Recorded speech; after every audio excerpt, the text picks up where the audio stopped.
মৰমৰ ছাত্ৰ ছাত্ৰীসকল, তোমালোকক RJ এডু ইনফো চেনেলটিলৈ স্বাগতম জনাইছোঁ। আজি আমি অষ্টম শ্ৰেণীৰ সেৱা বৰ্ডৰ পাঠ্যপুথি সমাজ বিজ্ঞান, এই সমাজ বিজ্ঞানৰ ভূগোল আৰু অৰ্থনীতি বিজ্ঞান খণ্ডটি আগবঢ়াইছোঁ। এই ভূগোল আৰু অৰ্থনীতি বিজ্ঞানৰ খণ্ডটিৰ প্ৰথমটি পাঠ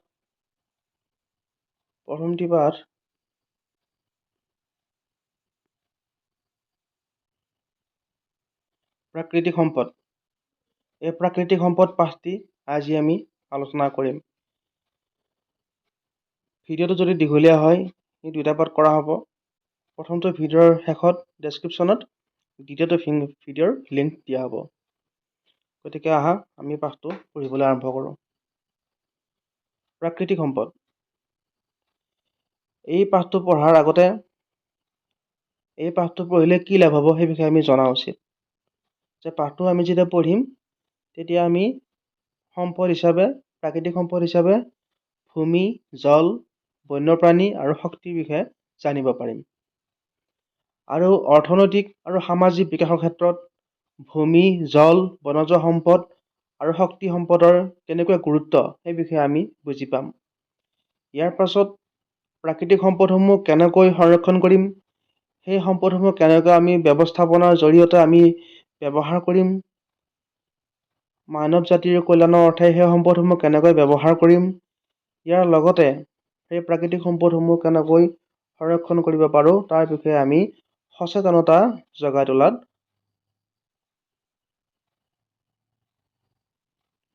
এই প্ৰাকৃতিক সম্পদ পাঠটিয়ে সহায় কৰিব।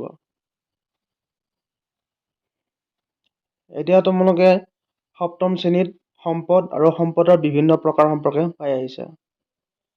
গতিকে আমি এই পাঠটোত সম্পদৰ ব্যৱহাৰ, গুৰুত্ব আৰু সংৰক্ষণৰ বিষয়ে খুব চমুকৈ আলোচনা কৰিম। এতিয়া প্ৰাকৃতিক সম্পদ কাক বোলে? যে মানুহৰ কামত অহা প্ৰকৃতিৰ সকলোবিলাক উপাদানকে প্ৰাকৃতিক সম্পদ বুলি কোৱা পাৰি। এতিয়া কেনেকুৱা উপাদান? যে মাটি, পানী, বতাহ, খনিজ পদাৰ্থ, উদ্ভিদ, বন্যপ্ৰাণী, এই সকলোবিলাক প্ৰকৃতিৰ অমূল্য অৱদান। আৰু এই আটাইবিলাকেই মানুহৰ কাৰণে খুব উপযোগী। আৰু এই আটাইবিলাক উপাদানকে কি বুলি কোৱা হয়? প্ৰাকৃতিক সম্পদ বুলি কোৱা হয়।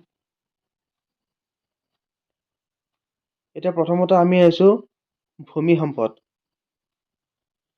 এতিয়া পৃথিৱীৰ উপৰিভাগৰ 29%, 29% হৈছে ভূমি। আৰু এই ভূমিয়ে হৈছে জীৱ জগতৰ আধাৰ। মানুহৰ অন্ন, বস্ত্ৰ, বাসস্থান আৰু ইন্ধনৰ মূলতেই হৈছে ভূমি সম্পদ। অৰ্থাৎ মানুহৰ যি মৌলিক প্ৰয়োজন, অন্ন, বস্ত্ৰ, বাসস্থান, এই অন্ন, বস্ত্ৰ, বাসস্থানৰ মূলতে কি আছে? ভূমি। ভূমি হৈছে এবিধ প্ৰাকৃতিক সম্পদ।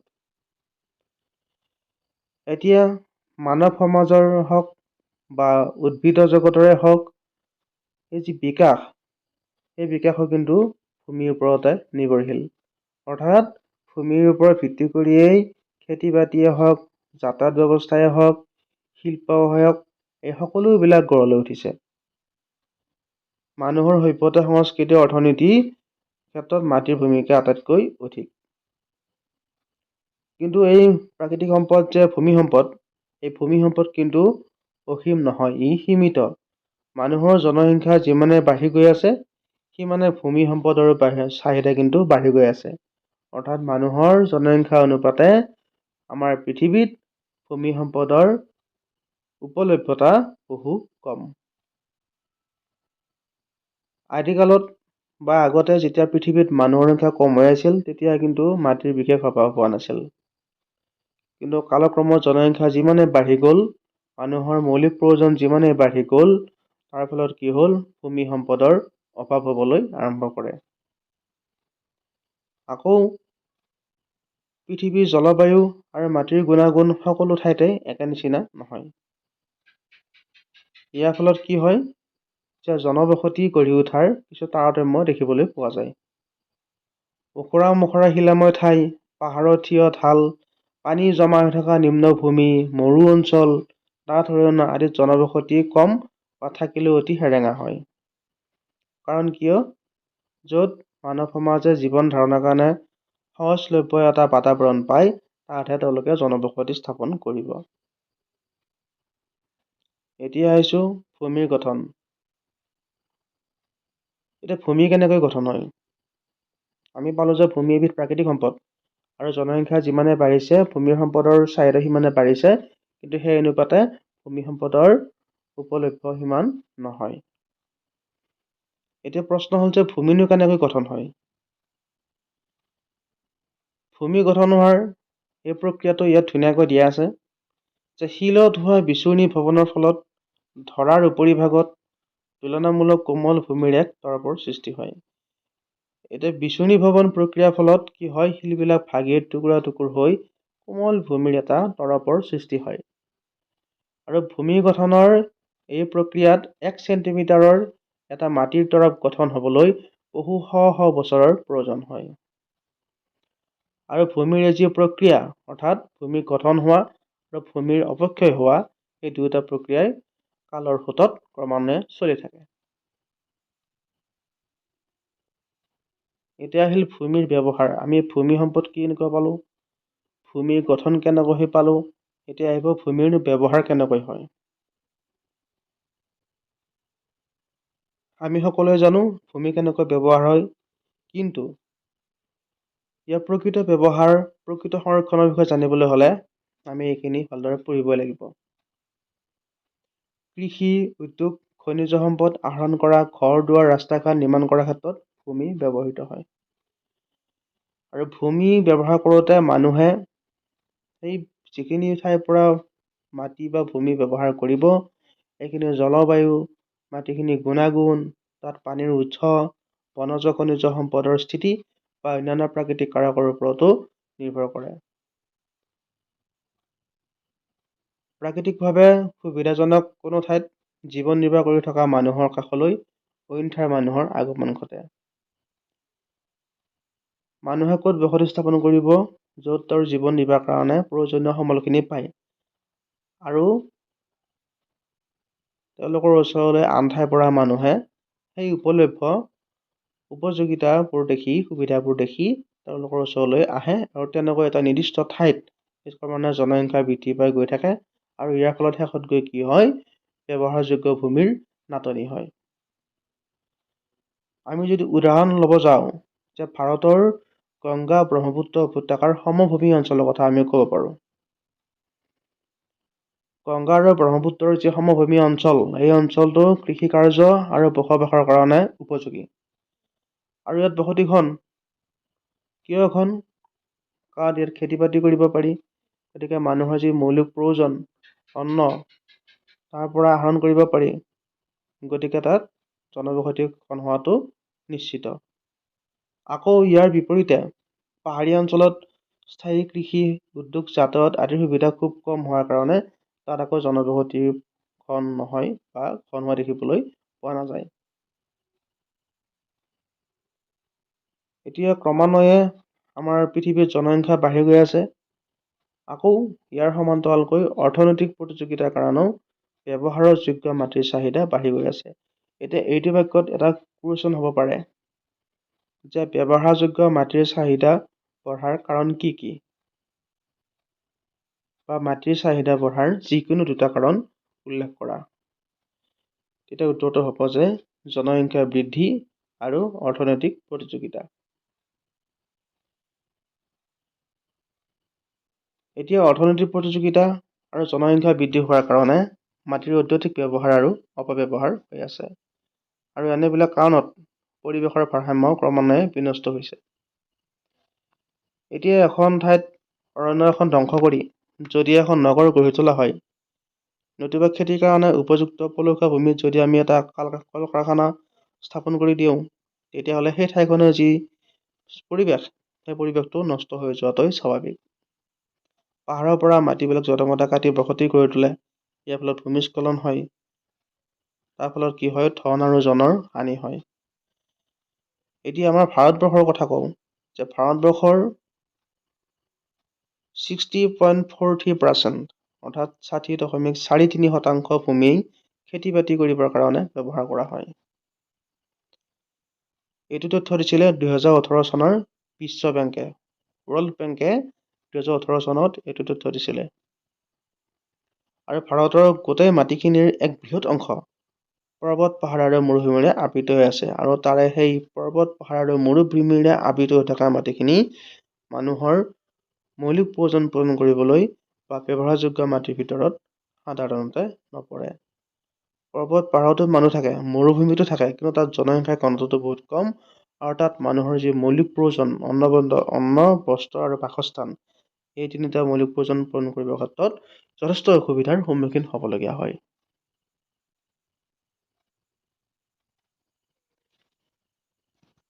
এতিয়া আহিছোঁ ভূমিৰ ব্যৱহাৰ। আমি ভূমিৰ ব্যৱহাৰ কেনেকুৱা হয় পালোঁ, কিন্তু এই ভূমিৰ ব্যৱহাৰক আমি দুই ধৰণে চাব পাৰোঁ। কেনেকৈ? যে গ্ৰাম্য অঞ্চলত ভূমিৰ ব্যৱহাৰ আৰু নগৰ অঞ্চলত ভূমিৰ ব্যৱহাৰ। এতিয়া গ্ৰাম্য অঞ্চলত বিশেষকৈ মানুহৰ সম্বল কি? জীয়াই থকাৰ সম্বল কি? খেতি-বাতি। আৰু মানুহে খেতি-বাতি কৰিয়ে তেওঁলোকৰ জীৱন নিৰ্বাহ কৰে। গতিকে কৃষি-কাৰ্যৰ কাৰণে মানুহে ঘাঁহ, বন, বননি আদি চাফা কৰি চৰণীয়া পথাৰ মাটিৰে পুতি খেতিৰ ভূমিলৈ ৰূপান্তৰিত কৰে। আচলতে সামাজিক, অৰ্থনৈতিক পৰিৱেশৰ কথাবিলাক বিবেচনা কৰিহে ভূমি ব্যৱহাৰ কৰা উচিত। এতিয়া গ্ৰামাঞ্চলত মাটিৰ যেনেকুৱাকৈ ব্যৱহাৰ হয়, আকৌ নগৰ অঞ্চলত মাটি তেনেকুৱাকৈ ব্যৱহাৰ নহয়। নগৰ অঞ্চলত জনসংখ্যা সকলোতকৈ বৃদ্ধিৰ হাৰ বেছি। জনসংখ্যা যিমানে বাঢ়িব, ভূমিৰ প্ৰয়োজন সিমানে বাঢ়িব। আৰু জনসংখ্যা বঢ়াৰ লগে লগে তেওঁলোকৰ অভাৱবোৰ পূৰণ কৰিবলৈ ৰাস্তা-ঘাট, উদ্যোগ, ব্যৱসায় বাণিজ্যৰো প্ৰসাৰ লাভ কৰে। গতিকে নগৰৰ কাষৰীয়া যি কৃষিভূমি, জলাভূমি, সেইবিলাকলৈও নগৰখন সম্প্ৰসাৰিত হৈ যায়। মাটিৰ চাহিদা দিনে দিনে বৃদ্ধি পাইছে, কিন্তু ব্যৱহাৰযোগ্য মাটিৰ পৰিমাণো ক্ৰমান্বয়ে কমি আহিছে। ভূমিস্খলন, খহনীয়া, মৰুভূমিৰ সৃষ্টি হোৱা, ভূমিৰ অৱক্ষয় আৰু মানুহৰ বিভিন্ন কাৰ্যকলাপে ভূমি সম্পদৰ ক্ষেত্ৰত সংকটৰ সৃষ্টি কৰিছে। গতিকে ভূমি সম্পদ যিহেতু অসীম নহয়, ই সীমিত, আৰু তাৰো ভিতৰতো আকৌ ব্যৱহাৰযোগ্য মাটিৰ পৰিমাণ কম। গতিকে ভূমি ক্ষয় নোহোৱাকৈ ভূমিৰ উপযুক্ত ব্যৱহাৰ হোৱাটো আমি সকলোৱে যত্ন কৰা উচিত। এতিয়া হৈছে ভূমিৰ অৱক্ষয়। বিভিন্ন কাৰণত মাটিৰ যি গুণাগুণ বা গাঁথনি বিনষ্ট হৈ মাটিৰ অৱক্ষয় ঘটে। ভূমিৰ অৱক্ষয় হোৱাৰ ক্ষেত্ৰত কেইটামান কাৰণ আছে, যে অপৰিকল্পিতভাৱে খেতি-বাতি কৰা, উদ্যোগ স্থাপন কৰা, অৰণ্য আৰু ঘাঁহনিৰ অত্যধিক ব্যৱহাৰ কৰা, এইবিলাকৰ ফলত কি হয়? মাটিৰ গুণাগুণৰ পৰিৱৰ্তন হয়। আকৌ যদি আমি খেতি-বাতি কৰোঁতে ৰাসায়নিক সাৰ, কীটনাশক দ্ৰব্য এইবিলাক বেছি পৰিমাণে প্ৰয়োগ কৰোঁ, তাৰ ফলতো কিন্তু মাটি প্ৰদূষিত হয়। খেতি পথাৰত আকৌ দেখা যায় যে আজিকালি ইটা ভাটাবিলাক খেতি পথাৰত স্থাপন কৰা হয়। গতিকে ইটা ভাটাৰ পৰাও ভূমিৰ বহুত ক্ষতিসাধন হয়। এনেবিলাক কাৰণৰ জৰিয়তেই ভূমিৰ অৱক্ষয় হোৱা দেখিবলৈ পোৱা যায়। ভূমিস্খলন। ভূমিস্খলন দুই ধৰণে হ'ব পাৰে। প্ৰাকৃতিক কাৰণত আৰু মানৱসৃষ্ট কাৰণত। নেৰানেপেৰা বৰষুণ, ভূমিকম্প, জকাৰণি এইবিলাকৰ ফলত কি হয়? ওখ ঠাইৰ মাটি তললৈ খহি যায়, আৰু ইয়াকে আমি ভূমিস্খলন হোৱা বুলি কওঁ। এইটো হৈছে প্ৰাকৃতিক কাৰণ। আকৌ মানৱসৃষ্ট কাৰণবিলাক কেনেকুৱা? যে মানুহে ঘৰ বান্ধিবৰ কাৰণে, নিজৰ মাটিৰ চাহিদা পূৰণ কৰিবৰ কাৰণে পাহাৰৰ গছ-গছনিবিলাক কাটি এঢলীয়া ঠাইত ঘৰ বান্ধি দিয়ে। ইয়াৰ ফলত কি হয়? ওপৰৰ পৰা মাটিখিনি বৰষুণ দিয়াৰ লগে লগে তললৈ খহি আহে, আৰু ইয়াকে আমি ভূমিস্খলন বুলি কওঁ। গতিকে ভূমিস্খলন দুটা কাৰণত হ'ব পাৰে। এটা হৈছে প্ৰাকৃতিক কাৰণ, আৰু এটা হৈছে মানৱসৃষ্ট কাৰণ।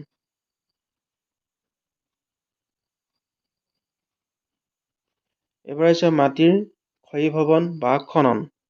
মাটি কেনেকৈ ক্ষয় হয়? যে ৰ'দ, বতাহ, বৰষুণ, নদী, হিমবাহ আদিৰ ফলত মাটি ক্ষয় হয়।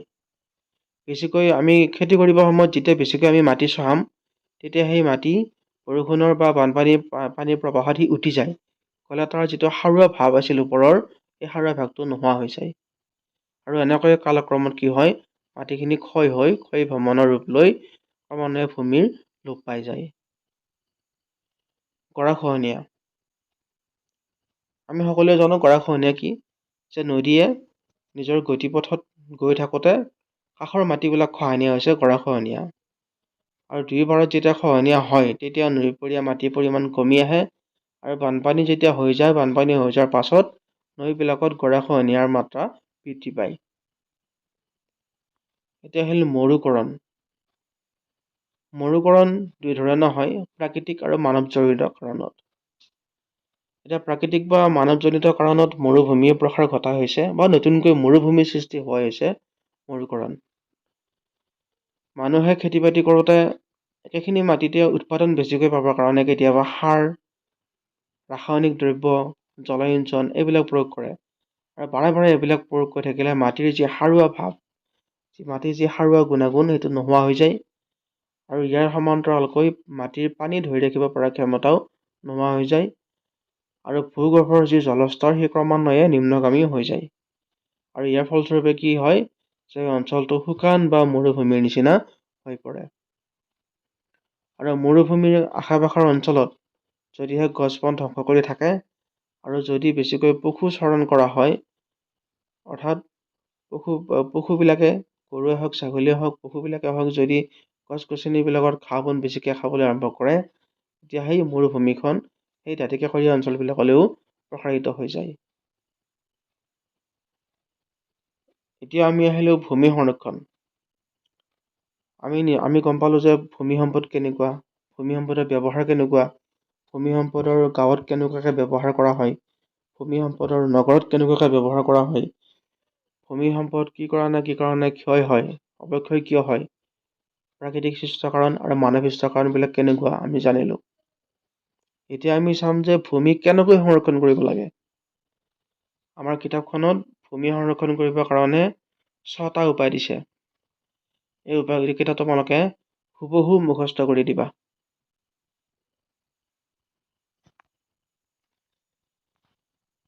এইবাৰ আমি চাম জলসম্পদ, যে মানুহ আৰু উদ্ভিদ বা প্ৰাণী জগত আৰু উদ্ভিদ জগত। প্ৰাণী জগত আৰু উদ্ভিদ জগত জীয়াই থাকিবৰ কাৰণে পানী অপৰিহাৰ্য আৰু পানী এবিধ নৱীকৰণযোগ্য অজৈৱিক সম্পদ। আমাৰ পৃথিৱীৰ উপৰিভাগৰ 2/3 পানীৰে আবৃত আৰু তথাপিও কিন্তু আমাৰ দৈনন্দিন কাম কাজত পানী ব্যৱহাৰ কৰিবৰ কাৰণে যি ব্যৱহাৰযোগ্য পানী লাগে তাৰ পৰিমাণ কিন্তু গোটেই কম। আমাৰ পৃথিৱীত যিমান পানী আছে তাৰ ভাগৰ প্ৰায় 2.5% ব্যৱহাৰযোগ্য পানী। গতিকে পানীৰ অপব্যৱহাৰ হোৱা মানেই জলসম্পদৰ জলসম্পদৰ অপব্যৱহাৰ হোৱা। আৰু জলসম্পদক লৈ আন্তঃৰাষ্ট্ৰীয়, ৰাষ্ট্ৰীয়, ৰাজ্যিক পৰ্যায়ত বিভিন্ন ধৰণৰ কাজিয়া বা বিবাদৰ সূত্ৰপাত হোৱা দেখিবলৈ পোৱা যায়। এতিয়া আমাৰ উদাহৰণস্বৰূপে আমি ভাৰতৰ ভিতৰতেই কাবেৰী নদীখনক লৈ বিবাদৰ সৃষ্টি হৈছিল। কৰ্ণাটক আৰু তামিলনাডুৰ এই দুয়োখন ৰাজ্যৰ ভিতৰত কাবেৰী নদীখনক লৈ বিবাদৰ সৃষ্টি হৈছিল। গতিকে এনেবিলাক কাৰণতে জলসম্পদৰ উচিত ব্যৱহাৰ, ব্যৱস্থাপনা আৰু জলসম্পদৰ সংৰক্ষণৰ ওপৰত যথেষ্ট গুৰুত্ব দিয়া হয়। পৃথিৱীৰ সকলোখিনি পানী আমি ব্যৱহাৰ কৰিব নোৱাৰোঁ। সাগৰ মহাসাগৰৰ পানীবিলাক শোধন নকৰাকৈ আমি কেতিয়াও খাব নোৱাৰোঁ। কাৰণ কিয়? সাগৰ মহাসাগৰৰ পানী হৈছে লুণীয়া। গতিকে ব্যৱহাৰযোগ্য পানীৰ ভিতৰত 70% আমি জীৱ জগতে সহজতে ঢুকি পাব পৰা অৱস্থাত নাই। এইবিলাক এণ্টাৰ্কটিকাত বৰফ হিচাপে আছে বা উচ্চ পৰ্বতবিলাকত হিমবাহৰ ৰূপত আছে। এই বৰষুণ, ভূগৰ্ভৰ জল, নদ নদী আদিৰ পৰা পোৱা প্ৰায় 1% নিৰ্মল পানীহে আমি আমাৰ জীৱ জগতৰ কাৰণে ব্যৱহাৰ কৰিব পাৰোঁ। এতিয়া পানী ইয়াৰ উৎসসমূহত 3 প্ৰকাৰে আকৌ জমা হয়, যে পানী বাষ্পীভৱন, অধক্ষেপণ আৰু প্ৰবহন। জলসম্পদ ক'ত ক'ত ব্যৱহৃত হয়, যে জলসিঞ্চনৰ কামত, পৰিবহণ সেৱাত, উদ্যোগ আৰু ঘৰুৱা কামত জলসম্পদ ব্যৱহাৰ কৰা হয়। ইয়াৰোপৰি বিদ্যুৎ শক্তি আহৰণৰ কাৰণেও জলসম্পদ ব্যৱহাৰ কৰা হয়। জনসংখ্যা বৃদ্ধিৰ ফলত কি হৈছে, মাটিৰ নিচিনাকৈ পানীৰো চাহিদা যথেষ্ট বাঢ়িছে তথা ব্যৱহাৰো বাঢ়িছে। গতিকে জনসংখ্যা যিমানে বাঢ়িছে, পানীৰ চাহিদা বাঢ়িছে, কিন্তু পানীৰ চাহিদা বঢ়াৰ অনুপাতত ব্যৱহাৰযোগ্য পানীৰ পৰিমাণ কিন্তু বঢ়া নাই। আৰু পানীৰ উৎসসমূহ ক্ৰমান্বয়ে প্ৰদূষিত হ'বলৈ আৰম্ভ কৰিছে। ইয়াৰ ফলত কি হৈছে, ব্যৱহাৰযোগ্য পানীৰ অভাৱ হ'বলৈ আৰম্ভ কৰিছে। আৰু এনেকুৱাকৈ যদি চলি থাকে তেনেহ'লে 2025 মানতে পানীৰ অভাৱে দেখা দিব বুলি বিজ্ঞানীসকলে কৈছে। গতিকে পানী সংৰক্ষণ কৰাটো খুবেই প্ৰয়োজন। পানীৰ সংকট। ভাৰতৰ তুলনাত পৃথিৱীৰ কাটাৰ, ইজৰাইল, লেবানন, ইৰাণ এইবিলাক দেশত পানীৰ ব্যাপক সংকটে দেখা দিছে। আফ্ৰিকা, পশ্চিম এছিয়া, মেক্সিকো এইবিলাক ঠাইত বৰ্তমান নিৰ্মল বিশুদ্ধ খোৱা পানীৰ সমস্যাই দেখা দিছে। আচলতে উন্নত দেশবিলাকে দুখীয়া দেশতকৈ বেছি পৰিমাণে পানী ব্যৱহাৰ কৰে। গতিকে তেওঁলোকৰ ক্ষেত্ৰত জনসংখ্যা বৃদ্ধি হোৱাৰ সমান্তৰালকৈ পানীৰ অভাৱ হোৱাটো এক সাধাৰণ কথা লেখীয়া হৈ পৰিছে। আৰু ই যদি এনেকৈ চলি থাকে তেনেহ'লে ভৱিষ্যতে কিন্তু খুব ভয়ংকৰ পৰিস্থিতিৰ মুখামুখি হ'ব লাগিব সমগ্ৰ পৃথিৱীবাসীয়ে। পশ্চিমীয়া ধনী দেশৰ এজন নাগৰিকে গড় হিচাপত দৈনিক 300 লিটাৰ পানী ব্যৱহাৰ কৰে। আৰু আমাৰ এজন ভাৰতীয় মানুহে প্ৰায় 25 লিটাৰ মানে পানী ব্যৱহাৰ কৰিবলৈ পায়। অৰ্থাৎ পশ্চিমীয়া দেশৰ পানীৰ চাহিদাটো বেছি আৰু আমাৰ ভাৰতীয় মানুহৰ তুলনাত তেওঁলোকৰ পানীৰ যি অভাৱ সেই অভাৱো বেছি। কাৰণ তেওঁলোকৰ জনসংখ্যা অনুপাতে তেওঁলোকৰ তথ্য প্ৰযুক্তি আগবঢ়া, তেওঁলোকৰ বৈজ্ঞানিকভাৱে আগবঢ়া। গতিকে এখন দেশ যিমানে উন্নত হয় সিমানে সেই দেশখনৰ পানী ব্যৱহাৰো বৃদ্ধি পায়। ৰাজস্থান, গুজৰাট আদি ঠাইত বৰষুণৰ পৰিমাণ কম হয় আৰু ইয়াৰ কাৰণে তেওঁলোকে ভূগৰ্ভৰ জলৰ ওপৰতে নিৰ্ভৰ কৰিবলগীয়া হয়। এতিয়া ভূগৰ্ভৰ পৰা পানী তেওঁলোকে যিমানেই ব্যৱহাৰ কৰিব সিমানেই ভূগৰ্ভৰ জলস্তৰৰ কমি আহিব, যাৰ ফলত তেওঁলোকে পানীৰ সংকটৰ সন্মুখীন হ'বলগীয়া হয়। এতিয়া উত্তৰ পূব ভাৰতত গ্ৰীষ্মকালত বৰষুণৰ পৰিমাণ বেছি, খৰালি আকৌ বৰষুণৰ পৰিমাণ কম। গতিকে আমাৰ এই উত্তৰ পূব অঞ্চলটোত পানীৰ পৰিমাণৰো তাৰতম্য ঘটি থকা দেখিবলৈ পোৱা যায়। এতিয়া আহিল পানীৰ সংৰক্ষণ আৰু ব্যৱস্থাপনা। পানীৰ সমস্যা দূৰ কৰিবলৈ হ'লে আমি কিন্তু কিছুমান ব্যৱস্থা গ্ৰহণ কৰিব লাগিব আৰু আমি ছাত্ৰ ছাত্ৰীসকলেও সৰুৰে পৰা এতিয়াৰ পৰাই এই ব্যৱস্থাবিলাক পালন কৰিবলৈ বা গ্ৰহণ কৰিবলৈ যত্নপৰ হ'ব লাগিব। এতিয়া কি ব্যৱস্থা ল'ব লাগে, ইয়াত তোমালোকৰ কিতাপত 8টা ব্যৱস্থা দিয়া আছে। গতিকে এইবিলাক ব্যৱস্থা গ্ৰহণ কৰি তোমালোকে পানী সংৰক্ষণ কৰিব পাৰিবা আৰু ভৱিষ্যতে হ'বলগীয়া পানীৰ সংকটৰ পৰা ৰক্ষা পৰিব পাৰিবা। গতিকে ইয়াত যেনেকৈ দিয়া আছে এইকেইটা মুখস্থ কৰি থবা।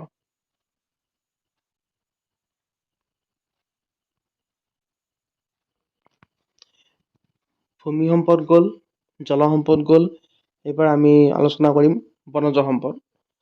বনজ সম্পদ মানে কি? অৰ্থাৎ অৰণ্যৰ পৰা, বননিৰ পৰা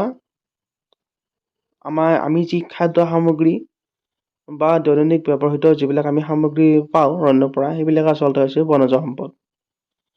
এতিয়া বনজ সম্পদে আমাৰ পৃথিৱীখনক এটা সুন্দৰ পৰিৱেশ প্ৰদান কৰিছে, সেউজীয়া পৰিৱেশ।